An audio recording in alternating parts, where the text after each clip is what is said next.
Good afternoon, ladies and gentlemen. For those who don't know me, I'm Simeon Thompson. I'm film critic for News Weekly and associate editor of The Defendant, the Chesterton Society's journal, which if you don't get, you probably should. And it's my pleasure to introduce Gary Furnell in a change of pace from the last presentation, which was more along the apocalyptic lines. We've got Gary. So Gary is well known to the Society and to this conference for the incisive papers he's given in previous years on such things as the theology of comedy and grace in the works of Chesterton and Flannery O'Connor. Gary's a former librarian of many years standing, so he was a librarian for a few decades, and he's now gone quite a different direction, which I was surprised to discover myself. He's now working as an undertaker's assistant. He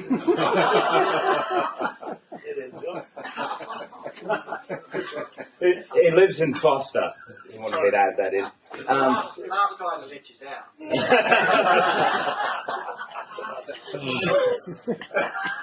You're fitting with Carl perfectly, David.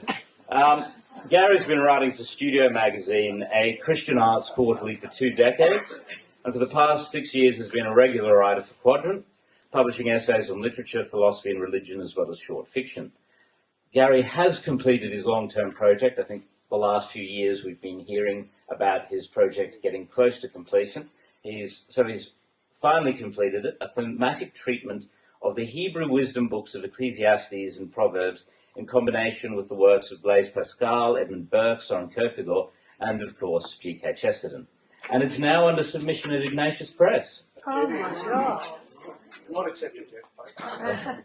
So recently Gary spoke at the West Australian Dawson Society's conference on the topic of modern Manichaeism, which has some relevance with the sort of political polarisation we've got. And as a final thing, and I believe this is something that you said Carl doesn't know yet? No, not yet. It's going to be a bit of a surprise to Carl.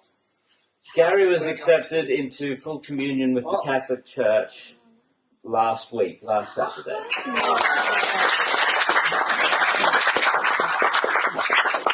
So without further ado, I'll pass over to Gary, who will be presenting on Chesterton and his toy theatre. I am, yeah. Thank you, Simeon. Thank you for your warm welcome into the Catholic Church. I tell my friends I'm not acculturate. I haven't been part of the Catholic culture, but I'm learning to enjoy the scams. For example, you can go on long, self-indulgent, expensive overseas holidays and call them pilgrimages. I agree. Yeah, so there's a few things I'm learning on the way and enjoying. So to begin, we want to get to lunch. In his autobiography, Chesterton records that his first vivid memory was of a man with an oversized key. The man was set in a landscape that featured a woman in the window of a distant tower. Chesterton says he was entranced by the man with the key and the woman, and the story implicit between them. He had no doubt that the man was journeying to release the woman from some form of captivity. This wasn't a scene Chesterton saw in the London suburb of his childhood. The scene he remembered was constructed by his father in a toy theatre. Chesterton says that for him it was an exciting early intimation of the many exciting wonders of the world. It was also an affirmation that his father was one of those exciting wonders. After all, his father created, with cardboard, pencil, scissors and paint, the figures in the toy theatre that so entranced Gilbert that he could remember them with clarity 60 years later. Toy theatres were once a common form of household recreation. You may remember in Jane Austen's novel Mansfield Park that there was a craze current for home theatricals. Toy theatres were part of this craze, and the Austen household itself had a toy theatre for the presentation of little plays that Jane Austen and her sister Cassandra wrote. Toy theatres have fallen out of fashion and are now collector's items. They are little seen anymore anywhere. Fortunately, one Australian family, the Everett family, were collectors of toy theatres and donated their collection to the Australian Museum in Canberra. The toy theatres they collected varied from simple cardboard models, such as the one I'm going to use in a little while, to sophisticated models with lighting, traps, curtains and prosceniums. I've got a sample of the toy theatres in the Canberra Museum. Now, how do I move this down, Michael? Just press The down arrow. Okay, so this is one of the Everett collection. You can see that it's got multi-layers in order to give that sort of false perspective or false depth to it. That's quite an ornate model. This one here is even more ornate, I think here. Even more ornate. You can see it's got a trap where you can bring characters up from the floor, and it's got a little audience down here as well. So that's a more sophisticated one. Thank you, Simeon. Carl, can you turn the light off? Thank you. This is the sort of figures that you would go to the toy shop and buy. So the cheap ones were a penny, and these expensive flash-coloured ones were a tuppence. So you can see the sort of stories that young people would buy. This is Jack and the Giant Killer. Thank you, Simeon. Now, this is an indication, just using the man's hand to provide some scale of just how tiny some of them are. So that would be perhaps no bigger than a beer box. That's familiar to all of us, isn't it? So that's about how big that one is. So they were mostly really quite small. Thank you. Just leave it there for a sec. Toy theatres formed a valuable way to develop skills in storytelling, scene setting, characterisation and dramatic action. It's no surprise that gifted storytellers, playwrights, novelists and filmmakers were keen producers of toy theatre plays. Actors' movements and interactions, lighting, scenery dressing and dramatic timing would all have been developed as the young person created and then played with their toy theatre. One can see how for playwrights and filmmakers in particular, long hours in childhood playing with toy theatres would help to create an almost intuitive understanding of dramatic art. Here's a list of the people whose early creative efforts were expressed using toy theatres. Look at the eminence of those names. And that's only a minor culling of the many people who use them, dozens and dozens of famous names. But you can see there's a couple of filmmakers there, Ingmar Bergman and Orson Welles. There's some dramatists there in Will Gilbert, as in Gilbert and Sullivan, and Laurence Olivier. And then there's some novelists there as well. So Robert Louis Stevenson is one person who loved toy theatres. He in fact wrote an essay called A Penny Plain and Tuppence Coloured, in which he described the many visits he made as a boy to the exciting toy theatre shop on Lythe Walk in his hometown. Just looking through the shop window was exciting, but then to go inside with some money to spend. The boys got so excited by the cardboard pirates, the robbers, the knights, the golden-haired princesses, that the shopkeepers had canes to control the excited gangs of boys. Can you imagine that happening in Uncle Pete's toy shop?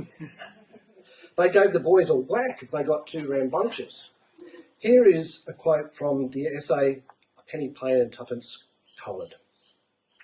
And then to go inside and announce yourself as an intending purchaser and, closely watched, be suffered to undo those bundles and breathlessly devour those pages of gesticulating villains, epileptic combats, bosky forests, palaces and warships, frowning fortresses and prison vaults. It was a giddy joy. That shop, which was dark and smelt of Bibles, was a lodestone rock for all that bore the name of boy. They could not pass it by, nor having entered, leave it. Every sheet we fingered was another lightning glance into obscure, delicious story. It was like wallowing in the raw stuff of storybooks. In order to help you see what a toy theatre looks like, I've constructed one and will present a very short, single-act toy theatre play for your education and delectation. It's Chestertonian in four senses. First, the themes are large. It deals with mortality. And you might recall that Chesterton said, a story lacked a little life unless it had a little death. Two, leaders are the objects of a little fun, although hopefully in a respectful manner. Three, it's comic. And four, rather than paying someone else to write a play and perform it for me, I'm having a go at writing and performing it myself. If you were at the conference last year, you might remember that I spoke on mystical merriment, the comic possibilities of spiritual concerns. This is my attempt to explore this mystical merriment. You might further recall that Chesterton said, if the thing is worth doing, it's worth doing badly. I'll probably exemplify that principle right here, right now. So if you give me a moment. So can we turn that off, please? Or just turn the screen off for the moment, thank you, Michael. Carl, can we close that door just to get a little bit of light? I'll turn this on. Okay.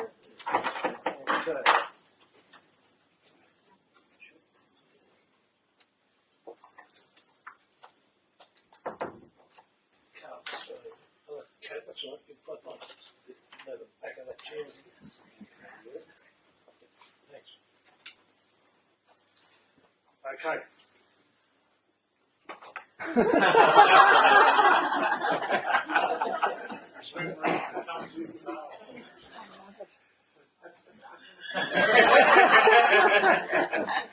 I'll just orientate this for our guests.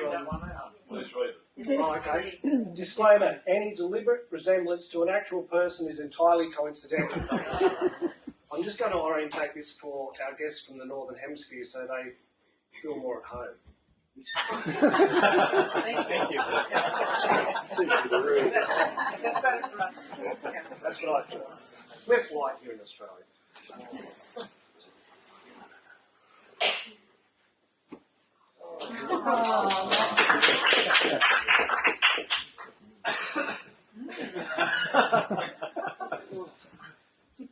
You can find anything on Google these days. Okay. Am I ready? Okay. Can you just lower that light a little bit, please, Nancy? It's just in my eyes. My middle-aged eyes. Okay, that's pretty good. Oh, this essay is boring. It's deadly boring. Why he thinks his work is worth sharing with me is hard to fathom. With every sentence, I can feel another million brain cells dying.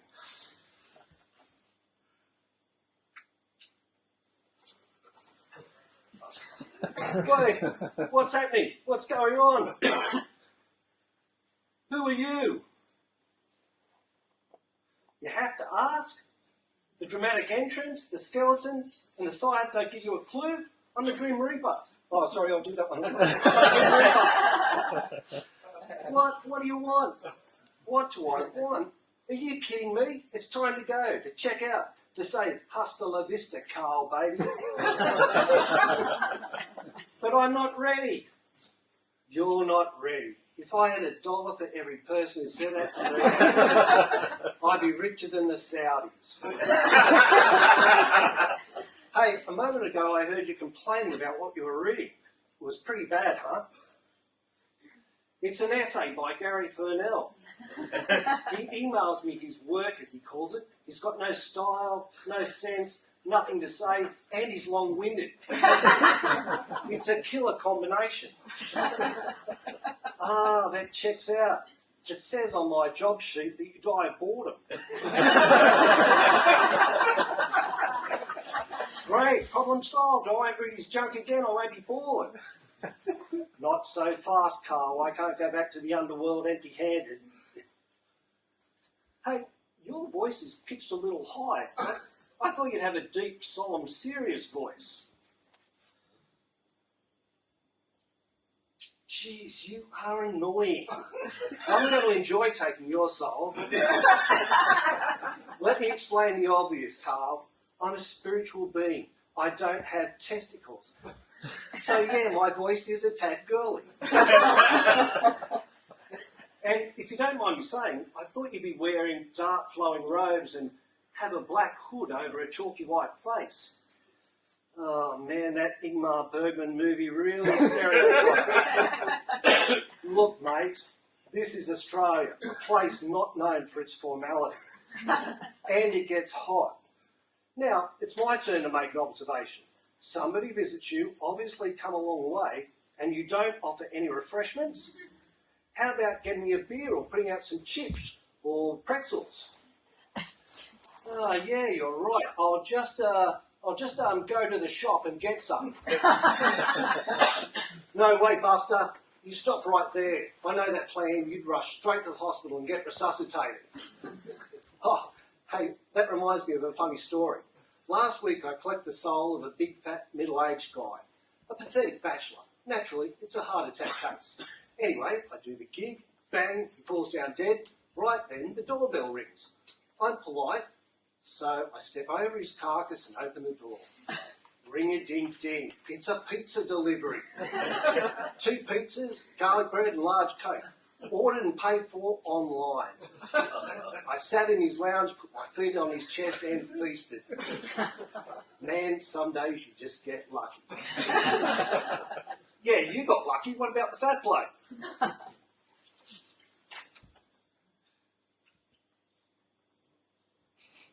Carl, who are you talking to?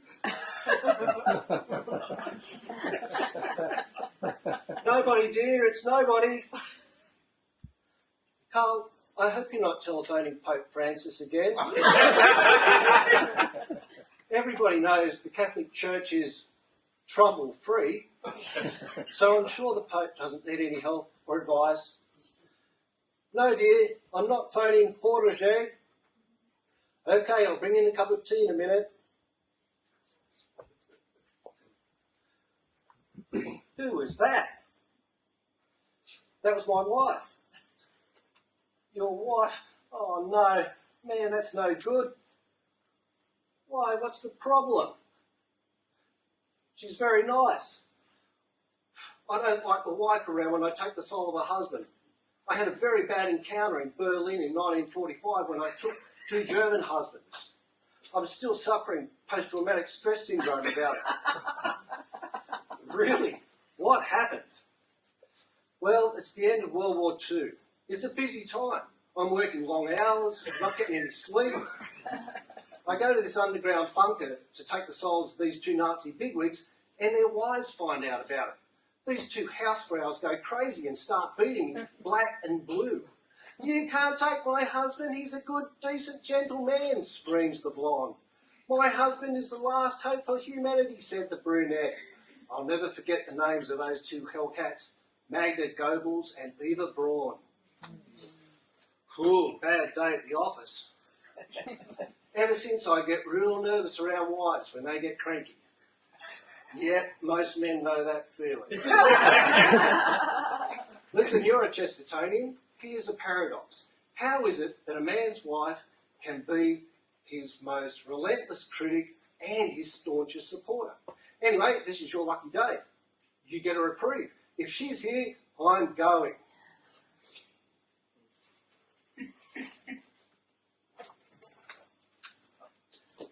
Woohoo! I'm saved! Can you just turn that light off there? Woohoo! I'm saved! Wait! Before you go, you can't go back to the underworld empty-handed. Let me give you Gary Furnell's address.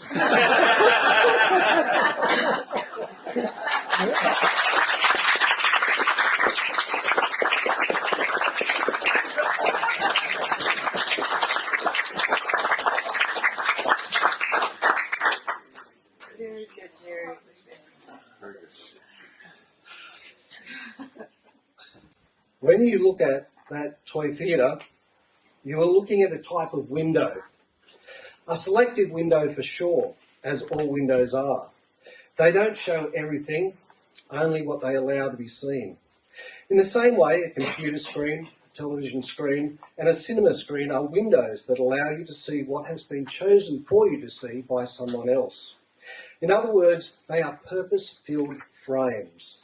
They limit vision, usually with the purpose of focusing attention on particular things. Chesterton loved windows and frames and the focus they provide. In particular, he likened a toy theatre to a very small window. This is a quote from Chesterton.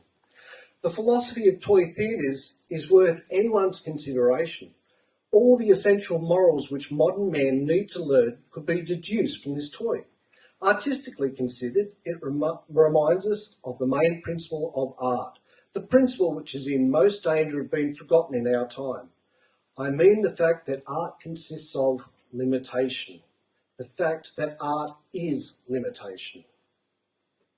Art does not consist in expanding things. Art consists of cutting things down, as I cut down with a pair of scissors my very ugly figures of St. George and the Dragon. The most artistic thing about the theatrical art is the fact that the spectator looks at the whole thing through a window. The advantage of a small theatre exactly is that you're looking through a small window. This strong square shape, this cutting off of everything is not only an assistance to beauty, it is the essential of beauty. The most beautiful part of every picture is the frame. He goes on to say, this is especially true of the toy theatre, that by reducing the scale of events, it can introduce much larger events. Because it is small, it could easily represent the earthquake in Jamaica. Because it is small, it could easily represent the Day of Judgment. Exactly insofar as it is limited, so far it could play easily with falling cities or falling stars. It was very easy for me there just to give that little bit of thing a shake and you got a sense of an earthquake. Meanwhile, big theatres are obliged to be economical because they are big.